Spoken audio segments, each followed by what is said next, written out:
Griselda chérie, je suis rentré. T'as passé une bonne journée au travail? On peut discuter ou t'es pas dans un bon jour? Bon, pas de panique, t'as répété ton texte, ça va bien se passer. Griselda chérie, je crois qu'il faut qu'on fasse une pause pour voir où on en est chacun de notre côté. Non, je disais qu'on devrait faire un gâteau pour ton anniversaire avec plein d'invités. Surtout qu'on risque pas de manquer de farine à la maison. D'ailleurs, t'en as encore un petit peu sur le nez et sur ton fusil.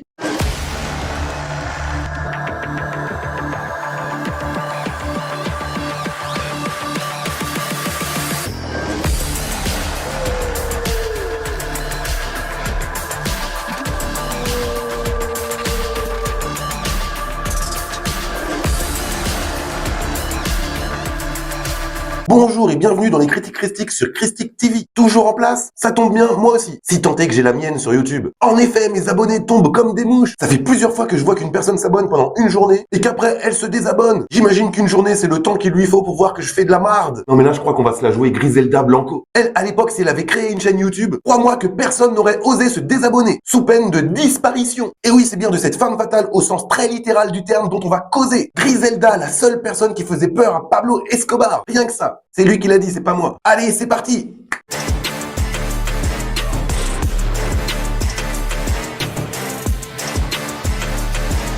Dans le Miami des années 70 et 80, une sauvagerie inimaginable et un charme certain ont permis à la Colombienne Griselda Blanco de tracer sa voie entre business et famille de la manière la plus experte. Elle est arrivée ainsi à la tête d'un des cartels les plus puissants de l'histoire. Elle était surnommée la Veuve Noire, mais surtout la marraine. Griselda est une mini-série Netflix en 6 épisodes d'à peu près 1 heure, racontant l'histoire vraie de Griselda Blanco, baronne incontestée. En tout cas, pas par moi. Du narcotrafic inondant Miami de cocaïne, venu tout droit de Colombie, et plus précisément de Medellín. Ça te rappelle rien tout ça? Et oui, c'est le même showrunner que dans l'excellente série Narcos qui a pondu cette pépite. D'ailleurs, dans Griselda, tu retrouves cette saveur, cette ambiance qu'on avait tous adoré dans Narcos, avec une formidable reconstitution de l'époque en question. Dans le rôle titre, c'est Sofia Vergara qu'on a pu voir dans Modern Family, jouant la femme colombienne d'Al Bundy. Elle a été aussi mannequin, présentatrice de shows télévisés, mais là, elle est impériale dans le rôle de Griselda Blanco. Son personnage est très travaillé, et dès le début du show, on se rend compte que c'est une mère aimante qui va peu à peu prendre en épaisseur. Pas physiquement, elle va juste évoluer d'épisode en épisode pour devenir la marraine qu'on connaît. Et c'est ça qui est bien dans cette série, c'est totalement inédit d'avoir une femme, surtout à l'époque, qui parviendra à faire son trou dans ce milieu très masculin et surtout très machiste. Et ça, on le voit très nettement dans la série. Personne au départ ne la prend au sérieux. Et c'est donc à elle de s'imposer. C'est totalement génial et en même temps, elle ne devient pas une caricature. Elle possède tout du long cette férocité mais aussi cette fragilité qui, malgré ses actes horribles, parvient à nous la rendre très touchante, jusqu'à une certaine limite. D'ailleurs, au début de la série, tu pourrais presque la voir comme une bonne copine, avec qui on pourrait grave rigoler. Par contre, quand elle se barre en sucette façon Daenerys, on rigole plus du tout. C'est une personne fidèle en amour et qui fera tout pour le bien de ses enfants. Malgré cela, on la voit acquérir de plus en plus de pouvoir, ce qui engendre invariablement du danger pour elle. Mais son charme, son intelligence, sa détermination et son côté sans foi ni loi la propulsent au sommet, faisant trembler les pires narcotrafiquants en place avant elle. Et Sofia Vergara le joue à merveille, s'impliquant comme jamais dans son rôle, qui lui a tout de même généré une blessure au dos qu'elle gardera toute sa vie. Sinon, la série est ultra violente. Il y a des mises à mort dont je n'ai même pas envie de parler. On sent le danger tout au long de la série, car l'atmosphère dans cet univers de criminels est très bien retranscrite. Paradoxalement, il y a aussi pas mal d'humour, mais on rit jaune parce qu'on est clairement jamais tranquille. Trop de menaces, trop de représailles dans cette histoire. Et 90% des personnages sont des dangers publics. Griselda, en dehors d'un scénario passionnant et bougrement efficace, nous parle aussi de la place de la femme dans les années 70 et 80. Non, Dédé, ce n'est pas dans la cuisine. Fâchez-vous comme vous voulez, je m'en fous. C'est obligé, t'as la ref. C'est bien entendu à cette époque que les faits se sont déroulés, et cette place ingrate se retrouve dans tous les domaines. En effet, dans la série, c'est Griselda qui doit s'émanciper et s'affranchir de la main mise masculine pour tenter de faire son business à elle, sans être forcée de passer par une permission patriarcale. Mais il y a aussi cette enquêtrice qui la traque sans relâche, June Hawkins, souffrant d'une situation similaire, mais du bon côté de la barrière, avec des collègues masculins ne prêtant pas attention à son intuition, car c'est une femme dans la police. Le pire, c'est qu'elle était super brillante, mais ça fait peur aux hommes. La série Griselda est indirectement féministe, on voit beaucoup de femmes ayant une place importante dans le show, comme la meilleure amie de Griselda, interprétée par Vanessa Ferlito. Je suis sûr que tu t'en rappelles, c'est la fille qui faisait l'inoubliable lap dance dans Boulevard de la mort de Quentin Tarantino, sur les genoux de Kurt Russell alias Stand My Mike. Et ben dans Griselda, elle possède une agence de voyage à elle. On s'en rend pas compte aujourd'hui, mais pour l'époque, c'était déjà vachement bien. Et cette situation nous montre que les femmes peuvent décider par elles-mêmes et se débrouiller sans hommes. Il y a aussi Carla, le bras droit de Griselda, s'occupant des mules, de la logistique et de l'acheminement de la coco. Griselda chérie, quand je disais que je voulais goûter ton gâteau d'anniversaire, c'était une fois qu'il était terminé. Là, tu viens de me forcer à goûter de la farine, wesh. En plus, la farine, je sais déjà quel goût ça a. D'ailleurs, celle-là, elle doit être périmée parce que je me sens tout drôle. Je pense que je vais vraiment devoir partir quelques jours. Non, c'est bon,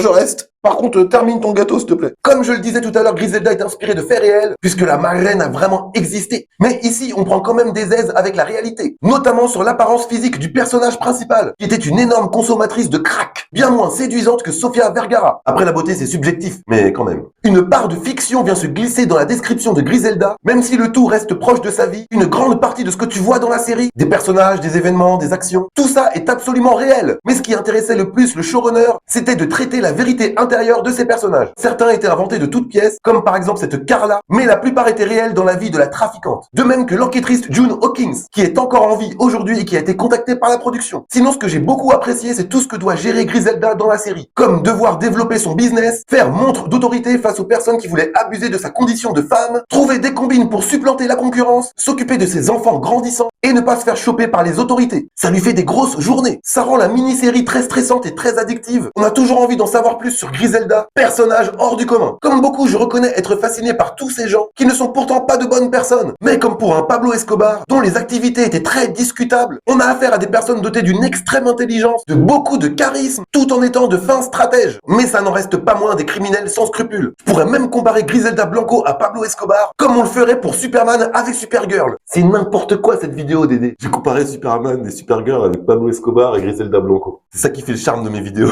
Non, mais j'arrête de comparer ce qui est pas comparable, car vu comment c'est montré dans les deux séries, Griselda et Narcos, ils n'avaient pas du tout le même caractère, comme Superman et Supergirl. Non, mais j'arrête.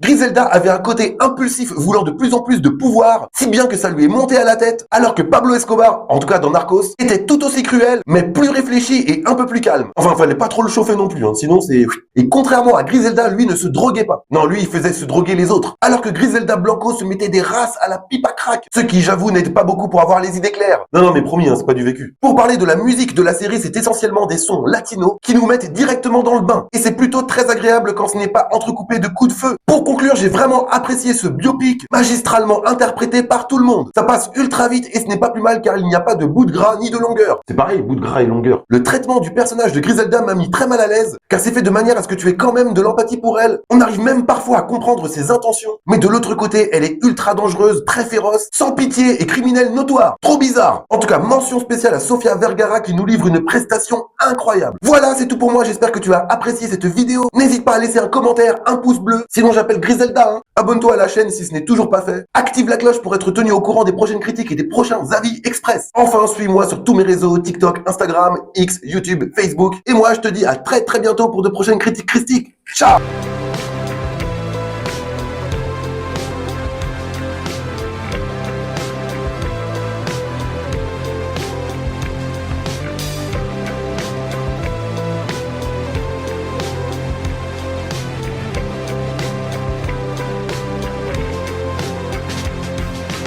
Bon, allez, je me lance. Griselda chérie, c'est décidé, je te quitte. T'arrêtes pas de te mettre en colère contre moi quand j'ai pas fait la vaisselle ou quand j'ai pas repassé tes soutiens-gorge. D'ailleurs, soit dit en passant, on est sûr que ça se repasse les soutifs. En plus, j'ai rencontré quelqu'un, elle est super gentille, elle est très douce, elle a un humour trop subtil et on s'aime à la folie. Quoi?